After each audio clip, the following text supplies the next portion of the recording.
예, 안녕하십니까. 남기세병원 우종윤입니다. 오늘 제 강의 제목은 우종윤의 신경연구소 8번째 시간이고, 고령의 위협, 골다공증성 압박골절에 대해서 좀 말씀을 드리도록 하겠습니다. 골다공증성 압박골절이란 어떤 질환을 말하냐면, 이제 척추뼈가 부러지는 병인데, 그게 왜 부러지냐? 골다공증이 있기 때문에, 나이가 드셔서 뼈가 약해지기 때문에 골절이 생긴다. 압박, 말 그대로 눌려서, 위아래로 눌려서 골절이 생기고, 그런 것을 압박골절이라고 하고, 이제 골다공증이 생기려면 아무래도 나이가 많이 드셔야 되고, 그렇기 때문에 오늘의 제목은 고령의 위협, 고령 분들이 많이 걸리는 골다공증으로 인한 압박골절에 대해서 이야기를 드려보도록 하겠습니다.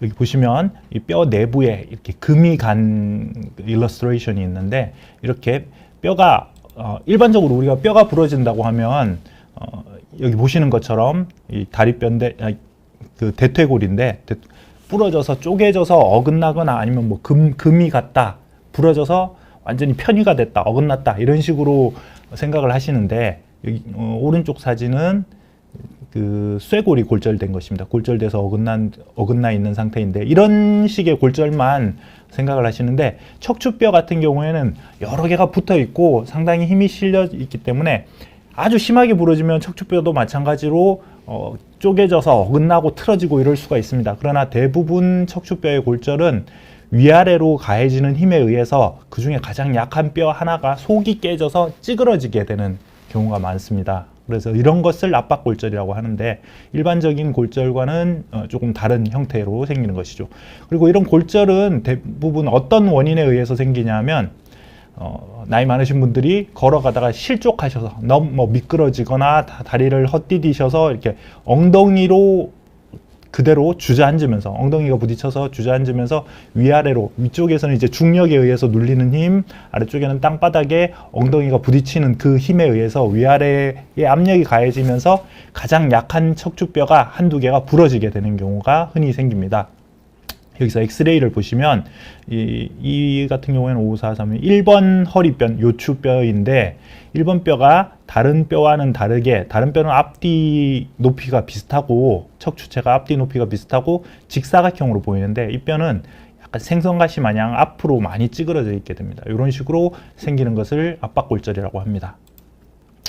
그래서 많이 생기는 기전은 무엇 때문에 그러냐? 넘어져서 충격 때문에 생긴다. 그러면 왜 젊은 사람은 안 생기고 많이 든 사람이 생기느냐? 보면 연세가 드시면 골다공증이 점점점 진행이 되기 때문에 그렇습니다. 골다공증이란 뼈 속에 구멍이 많다는 뜻인데, 원래 뼈 속에는 다 구멍이 있어요. 모든 뼈는 겉은 판판한 이제 그 상태로 되어 있지만, 내부는 이렇게 격자무늬, 그 벌집 구조로 되어 있는데, 나이가 들면서 뼈가 점점점 빠져나가면서 그 벌집 구멍이 커지게 됩니다. 비교해 보면 이제 차이를 느끼실 수가 있는데, 이렇게 되면 아무래도 약하기 때문에 위아래에서 가해지는 충격을 이겨낼 수가 없어서 속이 깨지게 됩니다. 그리고 이런 골다공증 상태를 검사해 보는 것이 골밀도 검사인데, 골밀도 검사는 우리나라에서 이제 고령이신 분들에게 기본적으로 의료보험 제도 하에서 검사를 해볼 수 있게 하고, 빨리 발견해서 예방할 수 있도록 하게 하는데, 그런데 이제 그 의료보험 적용 기준, 그러니까 모든 사람에게 의료보험으로 골다공증 검사를 해주는 게 아니라, 일반적으로는 여자분들은 65세 이상, 남자는 70세 이상이 되었을 경우에 의료보험으로 검사를 해줍니다. 그 이하의 사람들이 할 경우에는 이제 뭐 특별한 다른 질환이 있거나 이러지 않는 이상에는 비보험으로 해야 됩니다. 그래서 건강검진을 할 때, 이럴 때라든지 이제 자기 본인 나이가 되시면은 골다공증 검사는 꼭 받아보시는 게 좋고, 그렇지 않은 경우에라도 여러 가지 적응 기준이 있는데, 폐경 후에 65세 이전이라도 여자분들이 폐경이 된 경우에는 다른 질환, 체중이 너무 적거나 가족력, 그리고 본인의 과거력에 있어서 골절이 있는 경우, 그리고 외과적 수술로 인해서 폐경이 되거나 40세 이상의 이전에 자연 폐경이 되는 이런 경우에는 위험 요소가 있을 때는 골다공증 검사를 보험으로 해볼 수가 있습니다. 그 외에 다른 여러 가지 이제 적응증이 있는데, 여기에 대해서는 뭐 그 병원에 가서 물어보시는 게 좀 자세하고 제가 여기서 하나하나 자세히 설명드리지는 않겠습니다. 이제 골다공증 검사는 어떤 식으로 판독을 하느냐 보면 일반적으로 골다공증 검사는 크게는 두 가지가 검사가 있습니다. 중심골과 말초골을 두 가지를 검사를 하는 것인데 중심골이라는 것은 척추뼈 요추 부분과 그다음 대퇴골, 다리 쪽에 대퇴골을 두 개를 검사를 해서 거기에 골다공뼈가 약한 정도를 보는 것이고 말초골은 우리 손목뼈나 발목 쪽에 그 발꿈치 뒤쪽 뼈를 통해서 골다공증 검사를 하는 겁니다. 근데 아무래도 중심골로 검사하는 것이 정확합니다. 정확하고 더 이제 몸 상태를 자세히 반영을 해주는데 검사 결과는 이렇게 숫자로 표시가 되는데 그 사진을 찍어서 그 강한 정도를 숫자로 표시가 되는데 표시를 해주는데 T 점수라는 것과 Z 점수, Z라고 하죠. T 점수, Z 점수가 있는데 여기서 T 점수라는 것을 가지고 골다공증 정도를 판독하게 되는데 T 점수라는 것은 어떤 것이냐면 우리나라 정상 성인의 평균을 0으로 잡았을 때 내 뼈가 거기에 비해서 얼마나 튼튼하냐, 약하냐 요 상태를 점수로 표시해 주는 것입니다. 그래서 정상 성인 뭐 한 3, 40대 이런 성인의 평균보다 단단하다 그러면 수치가 플러스로 나올 것이고 점점점 단단할수록 커질 것이고 2, 3, 4 이렇게 올라갈 것인데 약하다고 하면 마이너스로 갑니다. 그래서 마이너스 1, 마이너스 2, 마이너스 3 이렇게 내려가면 내려갈수록 점점 약해지는 것이죠. 그리고 Z 점수라는 것은 내 나이대, 본인 나이와 비슷한 사람들의 평균과 나를 비교를 해서 보는 것인데 요거는 이제 뭐 내가 내 나이대에 비해서는 얼마나 튼튼하냐 이걸 알 수는 있겠지만 절대적인 골다공증 진단에 있어서는 T 점수를 기준으로 해서 합니다. 그리고 골다공증 검사는 1년에 한 번 보험이 됩니다. 그래서 한 번 골다공증이 진단이 된 경우에 골다공증이 없으실 경우에는 2년 후에 보험이 되고 그래서 나이가 드신 분들이나 특히 여자분들도 이제 조기 폐경이 되어서 골다공증 검사를 했을 때 골다공증으로 진단이 되셨다면 1년마다 꼬박꼬박 검사를 해보시고 거기에 맞춰서 치료를 받으시는 게 좋습니다. 그래서 여기 보시는 것처럼 이렇게 골다공증 검사를 그 말초골 발목 쪽에 있는 뼈를 통해서 하기도 하는데 이거는 조금 부정확할 수가 있습니다. 어린아이들 경우에도 여러 가지 질환이 있는 경우에는 골다공증 검사를 해보는 것이 좋고요. 그래서 검사 결과 아까 말씀드린 T 점수에서 마이너스 1보다 크다, 마이너스 0.3, 0, 1, 2 이렇게 되면 이건 정상에 해당되는 것이고 마이너스 1보다 마이너스 2.5보다는 크고 마이너스 1보다는 작다. 그러니까 마이너스 2.5에서 마이너스 1 사이인 경우에는 골감소증, 이 경우에도 치료에 적응증은 되지만 일반적인 골다공증 치료제를 사용을 해서 치료하지는 않습니다. 이제 뭐 그 칼슘 복용을 한다든지 비타민 D를 드신다든지, 그러니까 우리가 어떤 병이 있을 때 그 병에 대한 약물을 쓰는 것과 그냥 단순히 건강 보조식품을 드시는 경우, 이런 경우로 나뉘듯이 골감소증 경우에는 쉽게 말해서 건강 보조식품을 드시는 단계이고 골다공증이 있을 경우에는 골다공증 치료제를 사용을 해야 됩니다. 그래서 골다공증은 골밀도가 마이너스 2.5 이하인 경우에 골다공증으로 진단을 할 수가 있습니다.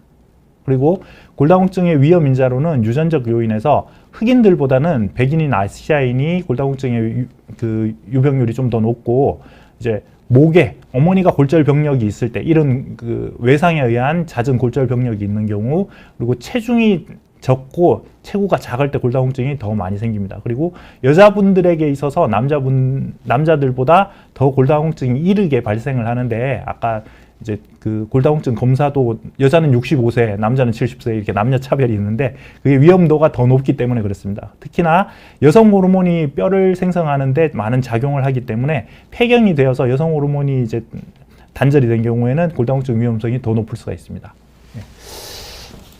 그리고 생활 습관 및 영양, 이제 무월경이 2차적으로 뭐 여러 가지 원인에 의해서 폐경이 되지 않더라도 무월경 기간이 길어지는 경우에는 여성 호르몬이 몸 안에서 감소가 되기 때문에 골다공증이 진행이 될 위험성이 높고 술, 담배 많이 하는 경우, 운동을 안 하는 경우 이런 경우에는 골다공증 진행이 빠릅니다. 뭐 쉽게 말해서 막 사는 경우에 위험성이 더 높겠죠. 그리고 체중이 낮고 임신되었을 때도 골다공증이 진행될 확률이 높습니다.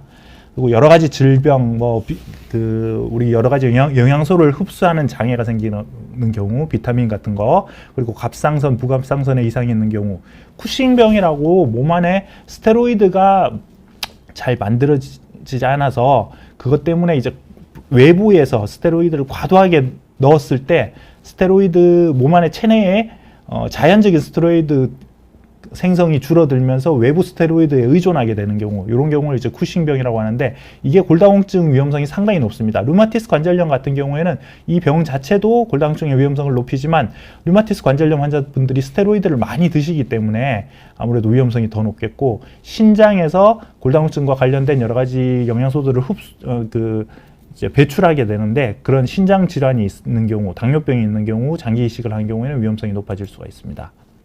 그리고 골다공증의 위험 인자로 마지막으로 약제가 있는데, 말씀드린 스테로이드 과다 사용, 그리고 호르몬제, 항암제, 항고제, 항경련제 등 이런 약물들이 위험 요인을 높입니다.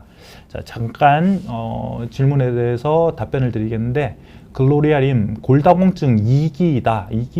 2기라는 말은 쓰지는 않는데요. 우리가 이제 골감소증이냐, 골다공증이냐 이렇게 이름을 붙이고, 그 다음에 골다공증인 경우에는 수치가 얼마냐, 마이너스 2.5보다 낮아야 되니까 마이너스 3이냐, 마이너스 4냐 이렇게 표현을 하긴 하지만 1기, 2기는 따로 없습니다.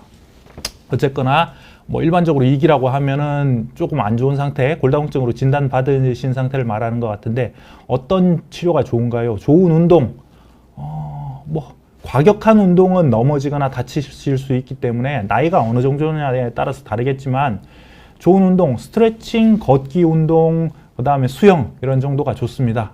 그리고 강나영님, 골다공증이 있으면 무거운 물건 들으면 당연히 안 좋을 수가 있습니다. 이제 허리에 갑자기 무리가 가는 경우, 우리가 일반적으로 압박골절은 넘어져서 생겨서 오시는데, 어떤 분들은 골다공증이 상당히 심하신 고령의 할머니들 같은 경우에는 물건 들다가 허리 삐끗했는데 아파 죽겠다 이래서 와서 검사를 해보면은 압박골절이 생기는 경우가 있고, 또 더 심한 경우에는 기침만 하다가도 생기는 경우가 있습니다.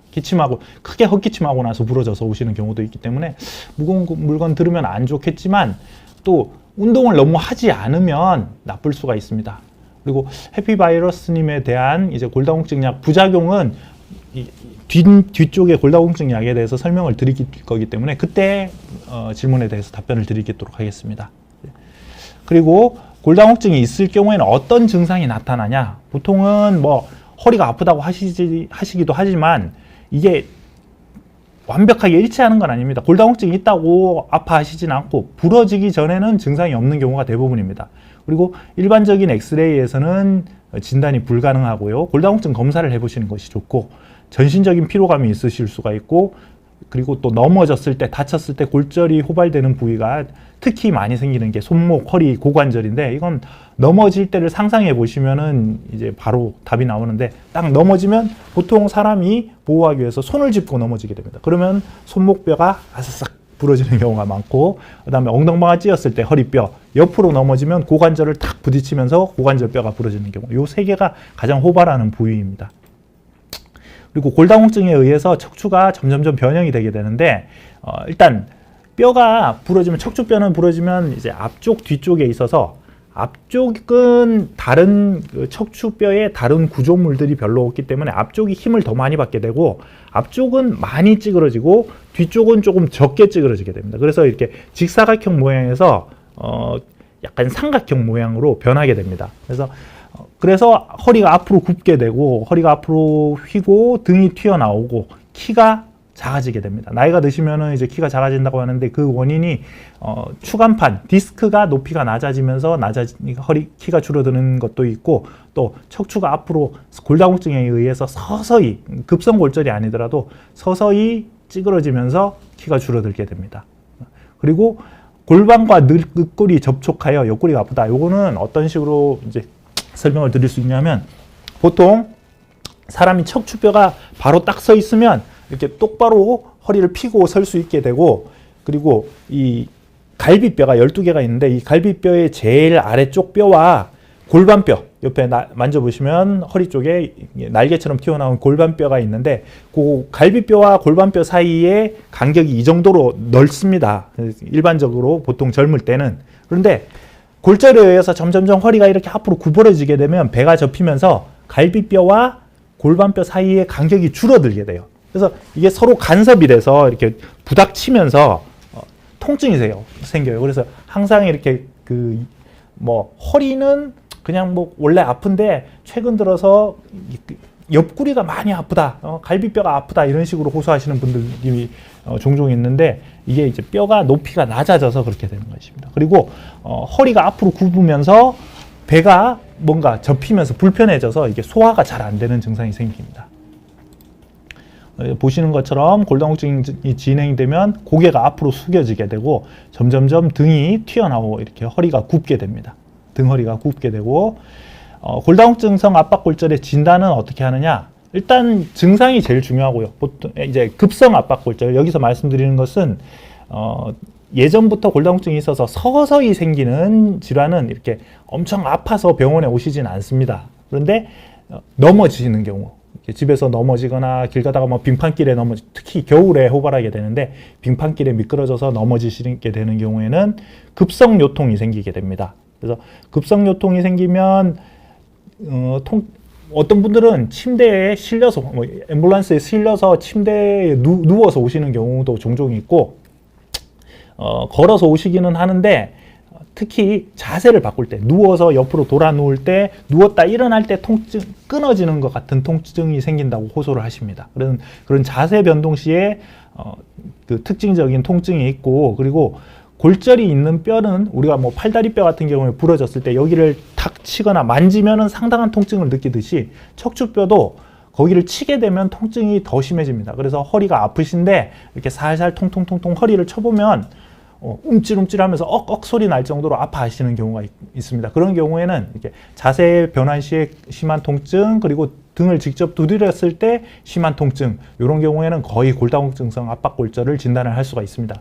그러면 어떻게 해야 되냐? 일단 엑스레이를 찍어 봐야 되고, 이제 진찰을 하는 것은 전문의가 봐야 되겠지만, 엑스레이 검사와 가장 중요한 확진 검사는 MRI를 찍어 봐야 됩니다. MRI를 찍어서 여기 보시는 것처럼 척추뼈가 색깔이 다르게 보입니다. MRI를 찍으면. 그리고 뼈가 아까 이렇게 찌그러져 있게 된다고 하는데, 찌그러져 있더라도 과거부터 점점점 진행해온 서서히 생긴 골다공증성 이제 변성은 색깔이 다르지가 않아요. 다른 뼈와 똑같게 나타나게 되고, 그런 급성 골절이 아닌 과거에 생긴 골절은 치료에 적응증이 되지는 않습니다. 그래서 이런 급성 골절을 진단하기 위해서는 반드시 MRI를 검사를 해봐야 됩니다. 그래서 이제 치료 방법에 대해서는 이제 일단은 우리가 뭐 여러 가지 치료 방법이 있는데 가장 간단하고 빠르고 효과적인 치료 방법이, 제가 뭐 또 수술을 하는 사람이다 보니까 척추체 성형술이라는 게 있습니다. 그런데 이 척추체 성형술이 기간이 시행된 게 그렇게 오래되진 않았어요. 한 20-30년 전부터 시작이 됐는데, 그 전에는 이런 압박골절이 있을 때는 치료 방법의 가장 이제 많은 분깃을 차지하는 게 그냥 누워 있는 겁니다. 절대 돌아다니지 마라. 일어서서 걸어 다니고 자꾸 자세 바꾸고 이러면 뼈 더 찌그러져서 내려앉고 낫지 않는다. 우리가 어디 팔다리뼈가 부러지면 수술할 정도가 아니라면 이렇게 잘 맞춰서 깁스를 해요. 또 통깁스를 하는데, 그러면 이걸 사용을 안 하게 되고, 사용을 안 하게 되면 충격이 전달이 안 되면서 저절로 뼈가 붓게 돼요. 시간이 지나면. 그것처럼 척추뼈도 힘이 덜 실리게 해야 되고 쓰지 않아야 되겠는데, 그러려면 누워 계시는 것밖에 방법이 없습니다. 그래서 과거에 한 뭐 30-40년 전에는 이렇게 부러지면 그냥 침대에 똥오줌 다 받아내고 누워서 2다리고 3다리고 계속 기다리는 경우가 많았습니다. 그러다 보면 이제 나이 많으신 분들 누워 있으면 근력 소실되고, 또 음식 같은 거 드시다가 살에 들리고 폐렴 생기고, 뭐 심혈관계, 심장 기능 나빠지고 폐 기능 나빠지고 이러시면서 뼈가 부러진 것 때문, 그거 자체 때문에 돌아가시는 것보다 누워 있는 걸 때문에 생기는 여러 가지 합병증으로 돌아가시는 경우가 흔했습니다. 그래서 그런 침상 안정도 뭐 현재까지도 일단 1차적인 치료 방법이고, 그런 침상 안정을 할 때 여기 4번에 보시는 것처럼 베개 정복술이라고 해서 그 부러진 뼈 아래쪽에다가 베개를 놔서 허리가 이렇게 앞으로 튀어나오게, 등 허리가 튀어나오게 해서 앞으로 찌그러진 뼈가 조금 늘어날 수 있도록, 약한 상태에서는 이렇게 급성기에 베개 정복술을 하면 찌그러진 뼈가 약간이나마 복구가 회복이 될 수가 있습니다. 그래서 누워 계실 때 불편하시더라도 이렇게 밑에 대고 계시는 게 좋고, 하여튼 이런 방법이 있고, 지금 사진이 2개가 바뀌었는데 뭐 물리치료를 해서 통증 조절을 한다든지 진통제 같은 걸 드셔서 통증 조절을 한다든지 이런 방법이 있습니다. 그리고 신경주사 치료, 신경차단술을 통해서 통증을 줄여주는 치료, 그래서 좀 견디실 수 있도록 해주는 방법이죠. 그리고 신경성형술을 통해서 이게 뼈가 굳도록 하는 치료는 아니고 어디까지나 통증 치료인데 이런 방법으로 해서 치료를 할 수가 있습니다. 예. 그리고 이제 질문에 대해서 말씀을 드리면, 김수진님께서 친정어머니께서 골다공증이라 밖에 다니기 힘들어 하세요. 조금이라도 움직이는 게 나을까요?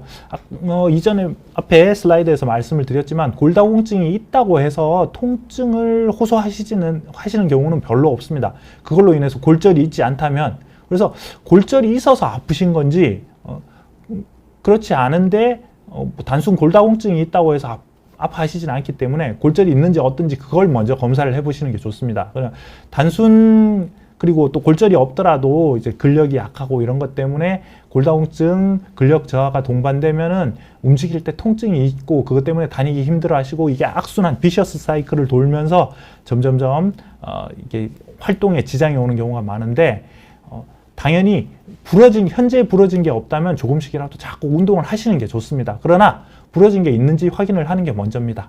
그리고 마찬가지로 골다공증 예방은 어떻게 하는 게 좋을까요? 내가 골다공증에 가족력이 있고, 특히 여자분들 같은 경우에 어머님께서 가족력이 골다공증이 있고 골절의 병력이 있고, 특히 또 본인도 젊은 나이에 뼈가 자꾸 넘어지거나 다쳤을 때 뼈가 잘 부러진다, 이런 경우에는 골다공증 검사를 하는 게 좋고, 검사해봐서 이상이 있으면 약물 치료해야죠.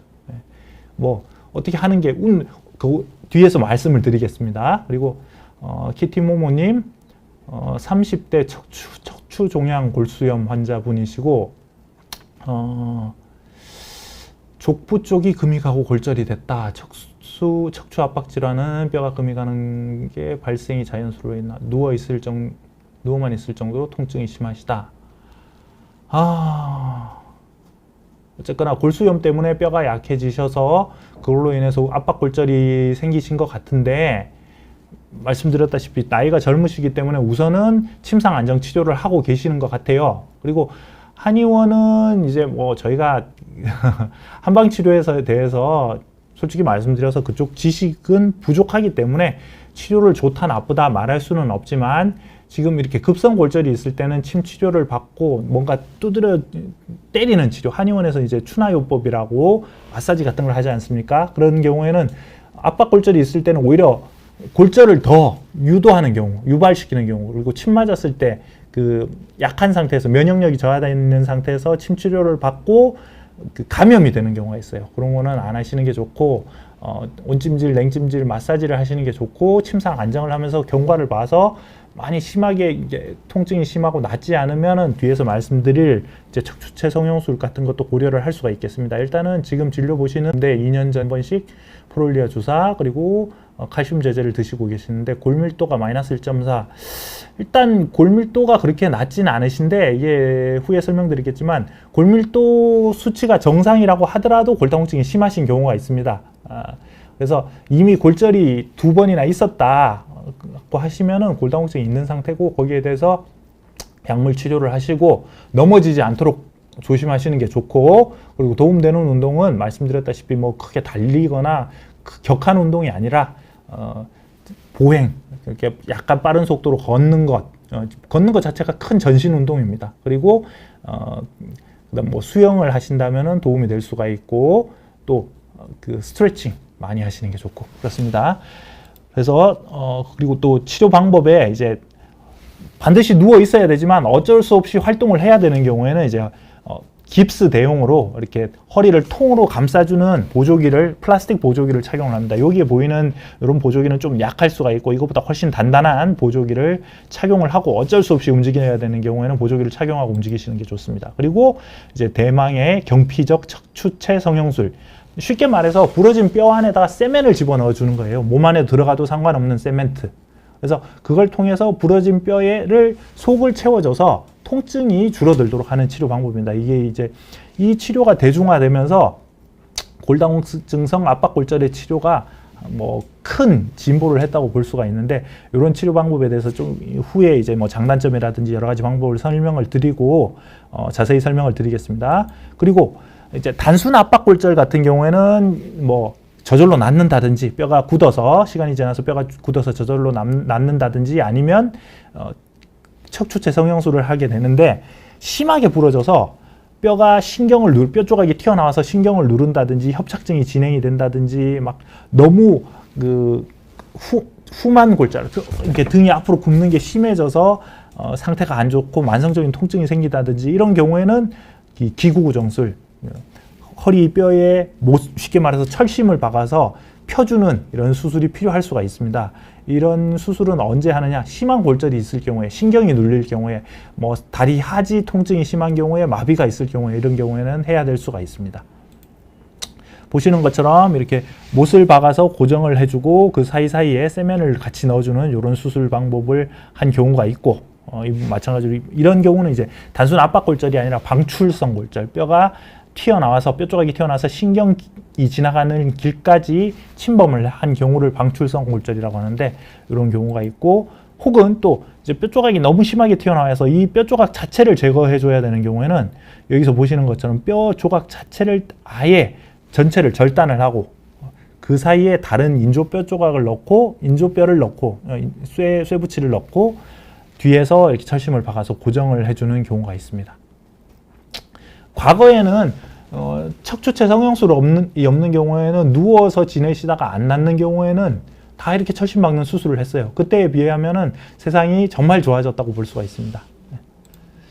그리고 이제 골다공증 약물 치료는 여러 가지 약물이 있는데, 골 흡수 억제제, 일반적인 가장 흔히 사용하는 골다공증 약물 제제이고, 여성분들 같은 경우에는 폐경기 여성은 여성 호르몬 제제, 그다음에 뼈 생성 촉진제, 골 형성 자극제로 부갑상선 호르몬 제제가 이제 최근 한 10년 전부터 나와서 많이 사용을 하고 있고, 그리고 그 골 생성 과정에 호르몬 부가적으로 작용을 하는 비타민 D 제제를 같이 복용해 주시는 게 좋고, 복용하거나 주사를 맞으시는 게 좋고, 뼈를 만드는데 재료로 사용되는 칼슘 제제를 같이 복용을 하시는 게 좋습니다. 물론 이제 칼슘을 과도하게 드시면 안 되는 질환이 있는데, 그런 경우에는 이제 칼슘 제제의 사용에 비적응증이 될 수가 있습니다.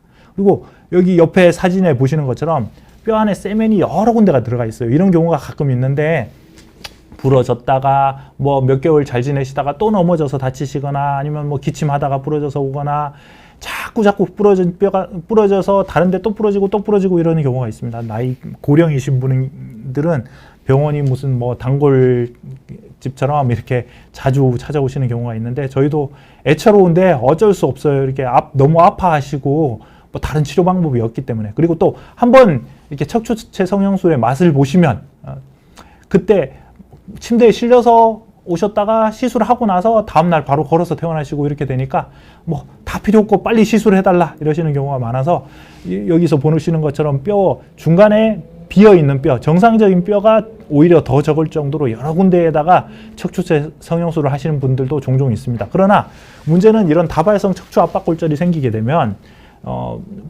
이 척추체 성형술은 부러진 뼈를 더 이상 안 찌그러지도록, 그리고 통증을 감소시켜주는 효과는 있지만 이미 부러진 걸 다시 세우는 효과는 없어요. 그래서 뼈가 앞으로 굽은 걸 펴주는 기능은 없기 때문에 이렇게 앞으로 굽게 되면서 뭐 척추 후 관절과 근육의 변성이 오면서 만성적인 허리 통증이 생기게 됩니다. 그래서 뭐 시술하시고 나서, 옛날에 시술했을 때는, 내가 시술했을 때는 그때는 한 번, 첫 번째 하고 나서는 잘 지내고 아무 이상 없이 잘 지냈는데, 두 번, 세 번 이렇게 부러지다 보니까 시술해도 뭐 처음 시술하기 전만큼 아픈 건 아니지만 만성적으로 맨날 아프다, 하고 이런 소리가 난다, 허리 구부러지고 아프고 아파서 약 먹는 게 일상이다 이러시는 분들이 있는데, 그게 어떻게 할 수가 없어요. 그래서 안 부러지도록 골다공증 치료 잘 하시고 평소 안 넘어지시기 조심하시고 이런 게 정말 중요합니다. 다발성 골절이 생기면 아무래도 후유증이 남게 된다, 이렇게 말씀을 드릴 수가 있습니다. 그리고 척추체 성형술, 여기서 이제 가장 중요한 척추체 성형술에 대해서 설명을 드리겠는데, 뼈 안에다 세멘을 채워줘서 부러진 뼈를 이제 튼튼하게 만들어주는 방법입니다.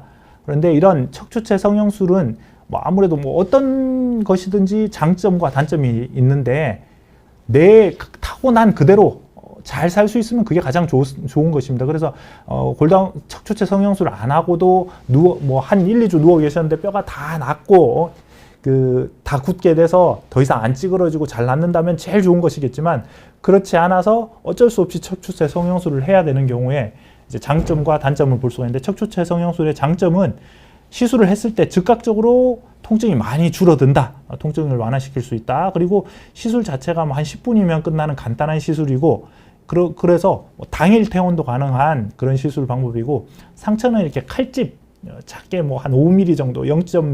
몇 cm 정도의 작은 칼집을 밖에 남지 않고 나중에 흉터도 거의 남지 않습니다. 그러나 거기에 비해서 이제 단점 같은 경우에는 비용 문제가 있습니다. 몇백만 원 합니다. 근데 지금 보험도 되고 많이 싸졌어요. 과거에 제가 한 20년 전 레지던트 때만 해도 척추체 성형술 하면 보호자분들 불러놓고, 이제 보통 이제 나이 많으신 분들이 부러지시니까 아드님, 따님 이렇게 줄줄이 엄마 걱정돼서 오시잖아요. 그러면 이제 보호자분들 쫙 앞에 앉혀놓고, 자, 이게 뭐냐? 효도 수술입니다. 아드님 100만 원, 따님 100만 원, 뭐 다 모아서 뭐 몇백만 원 내서 어머니 내일 벌떡 일어나게 하는 수술입니다. 이렇게 말씀을 드려요. 그때보다 오히려 싸졌고, 그때 물가하고 지금 물가하고 비교해보면 훨씬 싸졌지만 아직도 몇백만 원 드는 수술이고, 그렇게 따지자면 비싸다 생각하실 수가 있습니다. 뭐 돈 안 들고 낫는다면 제일 좋겠지만 어쩔 수 없는 경우에는 돈 쓰고 나으셔야 됩니다. 그리고 보험 문제가 있는데, 척추체 성형술이 처음 나왔을 때 과거에는 비보험 시술이었어요. 그래서 그때는 그냥 내 돈 내고 한다 이러면은 뭐 부러진 다음 날이라도 바로 할 수가 있는데, 지금은 보험 적용이 돼서 이것도 마음대로 할 수가 없습니다.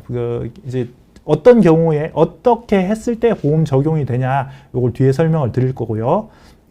그리고 또 시술이나 수술, 어떤 시술도 무조건 안전하다 이렇게 말하는 건 거짓말입니다. 그래서 합병증이 있을 수가 있고, 그 합병증 가운데 가장 위험한 합병증이 골세멘트, 몸 안에 들어가는 세멘트가 밖으로 새어나와서 제 위치에 안 있고 밖으로 새어나와서 누출돼서 신경 쪽으로 들어가거나 뭐 폐로 날아가거나 심장이나 뇌로 날아가거나 이런 위험성이 있을 수가 있고요. 그리고 이런 척추체 성형술을 했을 때 인접 부위, 성형술을 한 뼈 아니라 바로 그 위아래에 있는 뼈가 오히려 골절 빈도가 증가한다. 이런 연구 결과가 있습니다. 그래서 골세멘트 누출이라는 것은 이게 뼈 안에만 딱 부러진 뼈 내부에만 들어가야 되는데, 이게 뼈가 심하게 부러져서 금이 가 있는 경우에는 신경 쪽으로 새어나갈 수가 있어요. 여기서 보시는 것처럼 이게 신경 쪽으로 새어나가게 되면 이게 신경 손상을 일으킬 수가 있고, 뭐 아주 심한 경우에는 마비가 오거나 막 다리 통증이 생기거나 더 큰 수술을 해야 되거나 이러는 경우도 있습니다. 이걸 위해서 엑스레이를 계속 찍어보면서 하는데, 갑자기 확 튀어나와가지고 신경 쪽으로 누출되고 큰 일이 발생하는 경우도 있습니다. 이게 뭐 흔하지는 않지만 종종 있을 수가 있고, 또 혈관을 타고 날아가면서 여기 보시는 것처럼 이 폐사진 내부에 하얀색으로 이렇게 세멘이 폐혈관에 가서 차서 뭐 호흡 곤란이 오거나 심장에 무리가 가거나, 그리고 뇌로 가서 중풍이 오거나 뇌경색이 오거나 이런 문제가 드물게 있을 수가 있습니다. 그리고 여기 인접 부위 골절이라는 것은 뭐냐면, 이제 부러진 뼈에 세멘을 넣어서 이 뼈 자체는 단단하게 고정이 되지만, 이렇게 되면 우리가 일상적인 활동을 할 때 뭐 허리를 쓰는, 숙이고 젖히고 물건을 들고 혹은 또 넘어지고 이렇게 됐을 때 가해지는 충격이, 이 뼈, 시술을 한 뼈 자체는 튼튼하기 때문에 문제가 없는데, 여기 가해지는 충격이 주위로 분산이 되면서 주변에 약한 뼈가 더 빨리 골절이 된다, 이런 뜻인데, 옆에 보시는 일러스트레이션처럼 중간에 돌 하나가 끼어 있고 위아래에 달걀이 있는 것처럼 여기서 충격이 가해지면 돌은 튼튼하고 문제가 없겠지만 달걀은 더 쉽사리 깨질 수가 있다는 뜻입니다.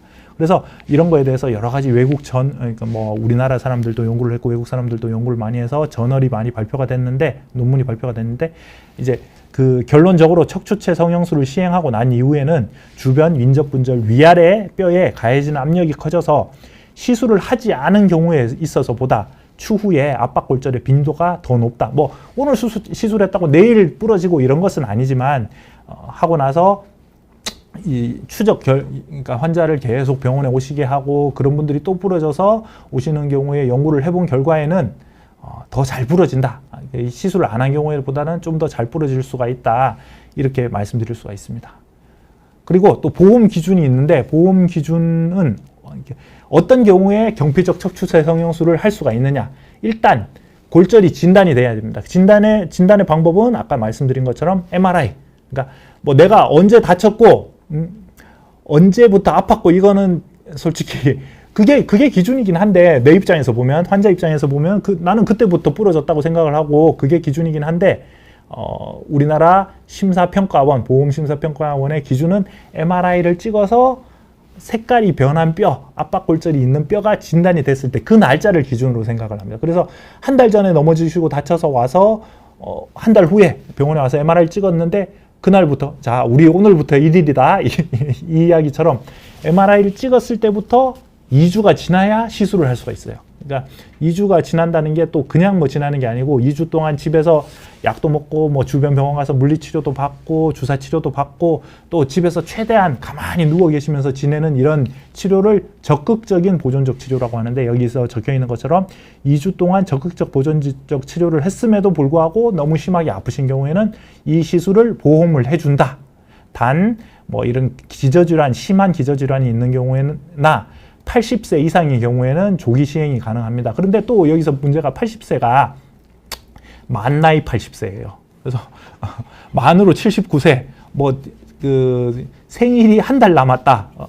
이런 분들 안 돼요. 내년부터는 우리나라도 다 만 나이를 쓰신다고 하시는데 그렇게 억울한 경우가 있습니다. 79세 환자분들은 조기 시행이, 그러니까 오늘 부러지고 내일 시술을 하고 이런 게 안 될 수가 있습니다. 그리고 혹은 종양에 의한 골절이나 이렇게 특별하게 부러지는 쿰멜시 병이라는 병이 있는데 이런 경우에는 바로바로 보험으로 해서 할 수가 있지만 그렇지 않은 골다공증에 의한 압박 골절인 경우에는 골다공증이 있고 골다공증 검사에서 골다공증이 있고 MRI에서 압박 골절이 진단되고 그 2주간 열심히 치료를 한 이후에 이제 시술을 할 수가 있습니다. 이것도 골치 아프고 그래서 뭐 시술 안 돼서 여러 가지 편법으로 비보험으로 치료를 하기도 하는데 그러면 또 돈이 많이 드네 어쩌네 이렇게 불평이 나오시게 돼 있습니다. 이런 기준이 있고 우리는 나라 법을 따라서 할 수밖에 없음을 설명을 드립니다. 여기서 자 이제 질문에 답변을 좀 드리겠는데요.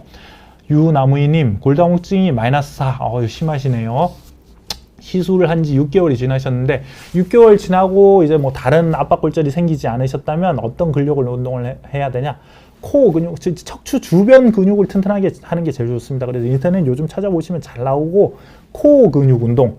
다만 허리를 숙이고 젖히는 직접적으로 허리 관절을 쓰는 운동은 별로 안 좋아요. 그리고 달리기나 뭐 연세가 많으신 골다공증이 -4고 T스코어 점수가 -4고 이미 압박골절이 생기고 시술도 받으셨다고 하면 어느 정도 이상 나이가 되실 거고 그렇다면은 아주 격한 운동은 안 하시겠지만 그래서 격한 운동보다는 이제 걷기, 수영 계속 반복해서 말씀드립니다. 걷기, 수영, 스트레칭, 코어 근육 운동 요 4가지 이제 운동에 대해서는 더 이상 질문해 주시지 말으시길 바랍니다. 그런 운동이 제일 좋습니다. 그리고 고운발님 40대인데 4년 전 목 디스크 때문에 검사하다가 골다공증 평균 3.0. 저게 플러스 3.0이면 뭐 아주 튼튼하신 상태인 거고 마이너스 3.0이라면은 이제 나쁜 상태일 건데 골다공증이라고 하셨다면 마이너스 3.0일 것이고 40대에 마이너스 3.0이라고 하면은 상당히 심하신 편이실 겁니다. 그래서 음주는 하고 운동만 하고 담배 끊고 담배가 음주보다는 훨씬 안 좋기 때문에 당연히 끊으시는 게 좋고 음주도 최소한만 하시는 게 좋습니다. 그리고 운동하고 지내시는 경우인데 마이너스 3.0이라고 하면 골다공증 치료를 하시는 게 좋아요. 그리고 골밀도가 저렇게 높게 나온 게 아니라 이건 낮게 나온 건데 낮게 나왔어도 수치가 개선된 케이스가 있나요? 보통은 골다공증 약물 치료를 한다고 해서 더 좋아지진 않습니다. 이렇게 최소한 현 상태 유지가 제일 좋은 것입니다. 뭐 드물게 약간의 변화가 있어서 좋아지시는 경우가 있기는 한데 큰 기대는 안 하는 게 이렇게 뭐 솔직하게 말씀드려서 좋습니다. 그리고 오페나님 친정엄마가 꼬리뼈가 골절이 되어서 통증으로 힘들어하시는데 어떻게 해야 통증을 줄일 수 있을까요? 꼬리뼈 골절이 제일 난감한데 이게 보통 부러지면 깁스하면 됩니다. 그런데 아까도 말씀드렸다시피 척추뼈는 그런 깁스로 하는 방법이 없습니다. 그래서 꼬리뼈가 골절이 되면 거기를 들 써야 되는데 꼬리뼈를 쓴다는 건 주로 앉는 자세에서 그 부분이 눌리기 때문에 그게 이제 쓰는 상태이고, 안 쓰려면은 앉을 때 꼬리뼈가 직접적으로 눌리지 않도록 해야 돼요. 그리고 자주 자세를 변경, 앉았다 일어났다 하면 엉덩이 주변에 있는 근육이 꼬리뼈를 자극을 하기 때문에 그게 이제 쓰는 것처럼 효과가 나타나서 그런 잦은 자세 변경과 앉아 있을 때 꼬리뼈가 직접적으로 대이는 자세를 취하는 것이 안 좋습니다. 그래서 보통 이제 치질 방석이라고 하죠. 이렇게 중간에 도넛 방석, 동그랗게 뚫려 있는 걸 사용을 해서 앉으라고 말씀을 드리고, 그리고 뭐 넘어지지 않도록 조심하셔야 되고, 심하게 아픈 경우에는 약물 치료를 할 수가 이렇게 아프신 경우에 약물을 먹어서 통증을 좀 줄여줄 수가 있고, 심하게 아프신 경우에는 그 꼬리뼈 관절에다가 주사 치료, 통증 신경 차단술 같은 걸 받는 경우가 있습니다. 그래서 뭐 일단 병원에 가셔가지고 의논을 받아보시는 게 좋을 것 같고, 요윤님 60대 후반인데 키가 30.5cm 줄었습니다. 이제 키가 주는 게 여러 가지 원인이 있습니다. 뭐 척추뿐만 아니라 이게 무릎 관절의 연골이 줄어들면서 생기기도 하고, 그 이제 불규칙하게 다르면서 오다리가 생기면서 줄기도 하고, 그래서 뭐 벌써 30.5cm가 주셨으면 앞으로는 많이 줄 가능성은 드물겠지만, 그것도 이제 한계가 있는 거니까 계속 허리가 앞으로 굽는다든지 이러면은 많이 줄 수가 있죠. 그래서 골다공증 예방과 스트레칭, 허리 펴고 다니는 거, 이런 게 할 겁니다. 그리고 고운발님, 골밀도가 높게 나왔어도 수치가 개선된 케이스, 아까 오페라님 질문에 대한 답변처럼, 그 전에 다른 분이 질문하셨는데 그것처럼 수치가 미약하게 개선된 케이스는 종종 봅니다만 큰 기대는 안 하시는 게 좋습니다. 그래서 그리고 이제 골다공증 척추체 성형술에 대해서 여러 가지 갑론을박에 대한 내용을 설명을 드리겠는데, 영국에 아주 큰 저널, 우리가 유명한 저널이 있는데 뉴 잉글랜드 저널 오브 메디슨이라는 논문이 있는데, 이 논문에서 한 10여 년 전에 수천 명을 대상으로 한 연구 결과를 발표했어요. 이게 큰 이슈가 됐었는데, 그때 이제 연구 결과가 뭐냐면 척추체 성형술, 우리가 이렇게 좋다고 생각하고 있는 시술에 대해서 받은 사람과 안 하고 안 받은 사람과 비교를 해보니까 한 12달 지나고 나니까 아픈 거 차이가 없더라. 뭐 하나 안 하나 똑같더라. 그래서 결국에는 척추체 성형술이 무의미하다, 이런 결론을 내렸어요, 이 논문에서는. 그래서 이게 이제 뭐 수술을 하고 시술을 하는 사람들에게 상당히 이제 도전이 되고, 이게 과연 해야 되나 하지 말아야 되나, 아니면 나는 내 생각은 그렇지 않다, 이것처럼 이렇게 갑론을박이 많았는데, 그래서 여기에 대해서 또 반박이 많이 있었습니다. 이제 나스라고 미국 그 북미 척추학회, 여기에서 미국에서 가장 큰, 아까는 영국이었죠. 근데 우리가 이제 여기서 간과하지 말아야 될 게, 영국은 약간 사회주의 의료예요. 그래서 전체 사회적으로 비용을 줄이는 방법, 이렇게 어떤 치료를 했을 때 비용을 줄이는 방법, 의료를 했을 때 그 수술이나 시술을 하지 않고 약물 치료, 그리고 뭐 최대한 작은 치료로 환자를 오랫동안 치료를 하고 이렇게 해서 낫게 하는 자연 치유를 노리는 경우가 많고, 미국은 자본주의 의료 시장이죠. 그래서 뭐든 간에 빨리빨리 치료하고 돈을 많이 써서라도 좋아지게 하는 그런 치료가 이제 양극단에 있는데, 그래서 미국에서는 말도 안 된다, 척추체 성형술을 하는 것이, 물론 이제 함부로 남발을 하면 안 되겠지만 아무 효과가 없다, 뭐 하나 안 하나 똑같다는 것은 말도 안 된다, 이런 식으로 반박을 했었는데, 이제 거기서 예로 든 게, 뭐 너희가 환자군을 고를 때 그 12개월 이내에 부러진 사람을 하는 거는 이건 급성 골절이 아니지 않느냐, 그리고 또 진단 검사로 MRI를 사용을 하자고 골주사 검사라는 걸 했다, 그거는 급성 골절을 진단을 하는 데서는 아무래도 MRI보다는 효과가 떨어진다, 그래서 급성 골절 환자를 대상으로 한 게 아닐 수가 있다, 그리고 시간이 흐르면 당연히 덜 아파진다, 그때까지 버틸 수 있느냐가 문제이다, 그리고 많이 아픈 사람은 이미 시술 다 했다, 그리고 허리가 아픈 것만으로 과연 그게 이제 골절에 의한 통증인 것이냐, 이런 여러 가지 반박 근거를 통해서 그래도 급성 골절은 시술을 해주는 게 훨씬 도움이 된다. 물론 이제 여러 가지 아까 말씀드린 것처럼 2주 동안 누워 계시고 보조기를 착용을 하고 약물 치료를 하고 주사 치료를 하고 이래서 통증이 좋아지고 저절로 낫는 분들에게까지 반드시 척추체 성형술을 할 필요는 없겠지만, 심하게 아픈 분들, 아주 아파하시는 분들은 안 낫는다면 이런 척추체 성형술을 하는 것은 효과가 의미가 있다. 이런 이제 결론에 도달했어요. 저도 시술을 하는 사람이기 때문에 제 경험상으로는 여기 미국 쪽 의견에 더 동의를 합니다. 그리고 또 오히려 이 시술을 하는 것이 한 방에 딱 증상을 좋아지게 하는 것이기 때문에 안 나와서 계속 병원 다니면서 뭐 몇 개월 동안 약 받아 먹고 치료하고 물리치료, 주사 치료하고 하는 것보다 오히려 돈이 더 적게 든다. 이런 연구 결과도 있었고요. 또 낫게 하기 위해서 고령의 환자분들을 오래 눕혀놨을 때 뭐 심장질환, 폐질환 이런 게 생기면서 그로 인한 합병증 때문에 돌아가시는 경우가 많은데 이런 사망률을 비교를 해봤을 때 척추체 성형술 자체가 뭐 폐색전증, 아까 말씀드린 것처럼 세면이 밖으로 유출돼서 날아가서 뭐 뇌경색이나 폐색전증, 심장마비 이런 게 생겨서 돌아가시는 드문 경우가 있긴 하지만 그런 종합적으로 봤을 때 그 사망률이 그 단순히 보존적 치료를 하는 경우에 오히려 더 높았다. 더 오래 살고 더 회복 그 사망률이 낮았다. 시술을 한 경우에 이런 연구 결과도 있습니다.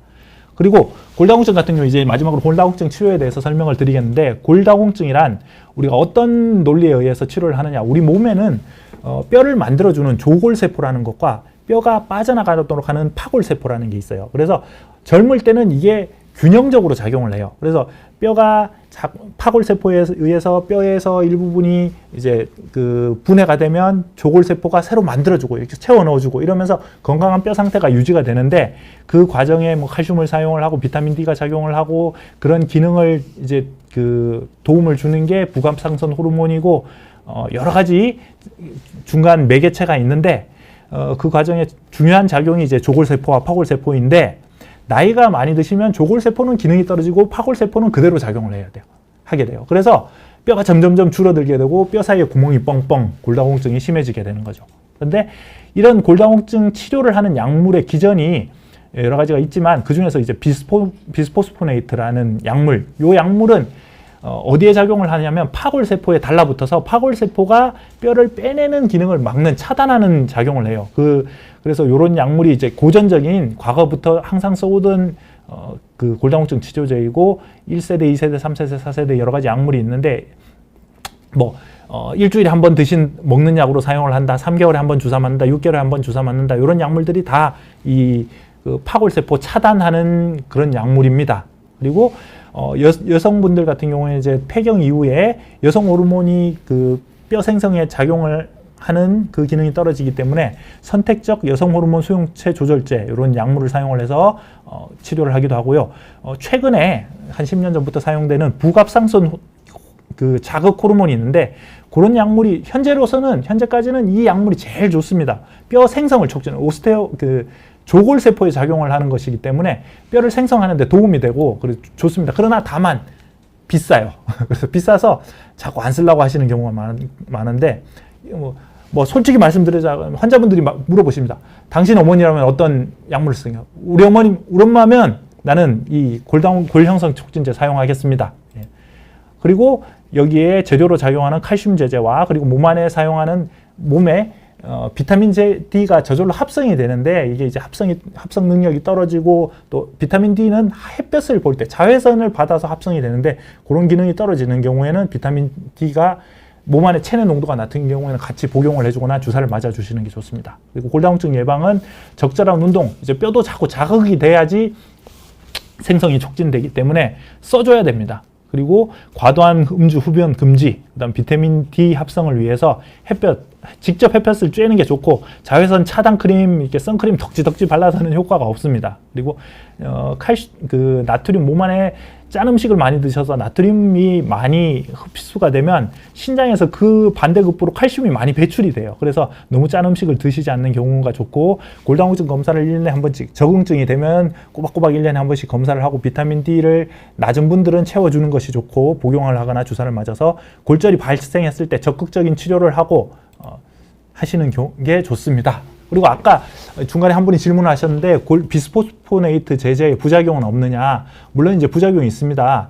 어떤 약물도 부작용이 있을 수가 있는데 우리 몸 안에 뼈를 그 파골세포의 작용을 차단하는 거기 때문에 얼핏 보면 좋은 것 같지만 이제 그 기둥이 그 이제 집에 기둥이 있는데 이게 낡은 기둥이 계속 똑같은 기둥이 서 있어요. 그게 더 이상 안 나빠지도록만 하고 서 있다면 약한 상태에서 유지가 되는 거기 때문에 이게 이 가골 형성 인위적으로 딱딱해져요. 그러면서 제기능을 못하는 딱딱해 보이는 뼈만 남아 있는 거기 때문에 그게 그런 비스포스포네이트 제제를 아주 장기간 복용을 했을 때는 뼈가 충격에 의해서 부러지는 게 아니라 저절로 그 비정형적 골절이라고 큰 충격을 안 받았는데도 딱 쪼개지고 부러지는 경우가 있어요. 그게 이제 주로 발생하는 부위가 대퇴골. 그리고 또 그런 약물을 오랫동안 사용을 했을 때 치과 치료를 하면서 이 그 뼈 내부 잇몸 속에 있는 깊은 골절, 그 하악골, 상악골 요런 그 뼈가 임플란트를 같은 걸 했을 때 뼈가 잘 안 붙으면서 임플란트가 제대로 생착이 안 돼서 썩어 들어가는 경우가 있어요. 그래 그 턱뼈 괴사작용 이런 게 부작용이 있을 수 있어서 임플란트 하시는 분들은 적어도 한 2, 3개월 정도 이 비스포스포네이트 제제를 사용하지 않는 게 좋고, 그리고 장기간 복용하신 분들, 우리가 보통 한 4, 5년 이상 꾸준히 복용하셨던 분들은 1년 정도는 중간중간에 쉬는 기간을 가지시는 게 좋습니다. 그 중간에 이제 다른 제제를 사용을 하시면서. 그리고 마지막으로 성영환님, 이제 부작용 얘기 들으면 당연히 무섭죠. 그런데 우리가 이런 거 설명 안 드릴 수는 없는 거고, 그런 부작용에 비해서 좋은 효과가 너무 많으니까 어쩔 수 없는 경우에는 하게 됩니다. 그리고 오페라님 꼬리뼈 골절도 세멘트 시술 너무 작아서 할 수가 없습니다. 저절로 낫는 게 대부분이고, 저절로 잘 낫습니다. 한두 달 지나면 대부분 다 낫게 됩니다. 그리고 마지막으로 어떤 경우에 골다공증 성 압박 골절에 대해서 세멘트 시술을 하느냐, 나름대로 기준을 정리를 해보면 급성 골절이 있고 이제 여러 가지 치료를 하는데도 불구하고 통증이 너무 심해서 낫지 않는 경우, 그리고 중간중간 적어도 1주, 2주 간격으로 엑스레이를 찍어봐야 되는데, 엑스레이를 찍어봤을 때 우리가 이제 뼈가 점점점 가라앉는, 주저앉는 경우에, 주저앉는 게 더 심해지는 경우, 이런 경우에는 너무 심해서 나빠지기 전에 시술을 해야 되고요.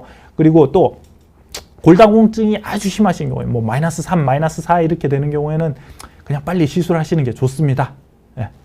여기까지 말씀드리고 오늘 강의 마무리하도록 하겠습니다. 또 궁금한 내용 있으시면 홈페이지나 이렇게 댓글에 남겨주시고 저희 병원 홈페이지에도 글을 남겨주시면 되겠습니다. 감사합니다. 다음에 또 뵙겠습니다.